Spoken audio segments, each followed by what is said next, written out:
வீட்டுக்கு பின்னாடி வந்து இந்த பெரண்டை பார்த்தீங்க அப்படின்னா ரொம்ப ஃப்ரெஷ்ஷாக இருந்தது.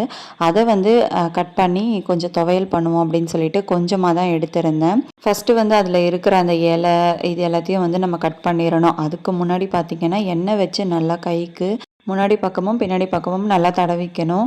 இல்லைனா வந்து ஒரு மாதிரி அரிக்க ஆரம்பிச்சிரும். அதுக்கப்புறமா பார்த்திங்கன்னா இந்த இலை நார் எல்லாத்தையும் கட் பண்ண ஸ்டார்ட் பண்ணிட்டேன். ஃபஸ்ட்டு வந்து இலைகள் எல்லாத்தையுமே ரிமூவ் பண்ணிவிட்டு அதுக்கப்புறமா அந்த மாதிரி குட்டி குட்டியாக நார்லாம் இருக்கும். அது எல்லாமே வந்து கத்தியை வச்சு நல்லா வந்து க்ளீன் பண்ணி எடுத்தாச்சு. அதுக்கப்புறமா இந்த பிரண்டையில பார்த்தீங்கன்னா, சுத்தி தோல் இருக்கும்ல, அத வந்து அந்த 4 பக்கமும் கார்னர்ஸ்ல இருக்க குட்டி குட்டி நார் எல்லாமே க்ளீன் பண்ணிறணும். அதுக்கப்புறமா நல்லா வாஷ் பண்ணி எடுத்து வச்சிரணும். அடுத்து வந்து ஒரு கடாயில இந்த மாதிரி எண்ணெய் ஊத்தி பூண்டு, உளுந்து, அதுக்கப்புறமா மிளகு, காரத்துக்கு ஏத்த மாதிரி போட்டுக்கிட்டு, அதுக்கப்புறம் வெங்காயம், முக்கியமா சின்ன வெங்காயம் போட்டா ரொம்ப நல்லாயிருக்கும். அதுக்கப்புறமா கூடவே வந்து கொஞ்சம் உப்பு, இது எல்லாத்தையும் வந்து நல்லா வதக்கி எடுத்துக்கணும். அடுத்து வந்து அந்த எண்ணெயிலேயே பார்த்தீங்கன்னா, நம்ம பிரண்டைய வந்து இந்த அளவுக்கு நல்லா வதக்கி எடுத்துக்கணும். அடுத்து வந்து மிக்சியில் போட்டு அரைச்சிட்டோம் அப்படின்னா நம்மளோட பிரண்டை துவையல் சூப்பராக ரெடி ஆகிடும். ரொம்பவே டேஸ்டி அண்ட் ஹெல்த்தியான இந்த பிரண்டை துவையலை வந்து கண்டிப்பாக ட்ரை பண்ணி பாருங்கள்.